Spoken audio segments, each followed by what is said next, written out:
സ്നേഹിതർ പക്ഷം തിരിഞ്ഞു നിന്നു തൊട്ടും കിടക്കൻ തള്ളിടുമ്പോൾ പറ്റിച്ചേർന്നവൻ നിൽക്കുമേ, ഒടുവിലൻ പക്ഷത്തു ചേർന്നിടുമേ. പറ്റിച്ചേർന്നവൻ നിൽക്കുമേ, ഒടുവിലൻ പക്ഷത്തു ചേർന്നിടുമേ.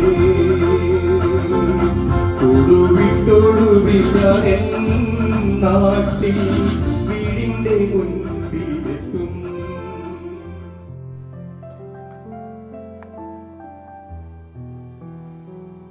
ദൈവനാമത്തിന് മഹത്വമുണ്ടാകട്ടെ. ഇന്നത്തെ പ്രഭാത ധ്യാനത്തിനായി 25-ാം സങ്കീർത്തനം 4-ാം വാക്യം. യഹോവേ, നിന്റെ വഴികളെ എന്നെ അറിയിക്കണമേ, നിന്റെ പാതകളെ എനിക്ക് ഉപദേശിച്ചു തരണമേ. ഈ സങ്കീർത്തനത്തിൻ്റെ പ്രധാന ശക്തീകരണമാണ് വഴി എന്നത്. ജീവിതശൈലി ദൈവബന്ധത്തിൽ ആയിത്തീരുമ്പോഴാണ് നമ്മുടെ വഴികൾ ദൈവഹിതമായി തീരുന്നത്.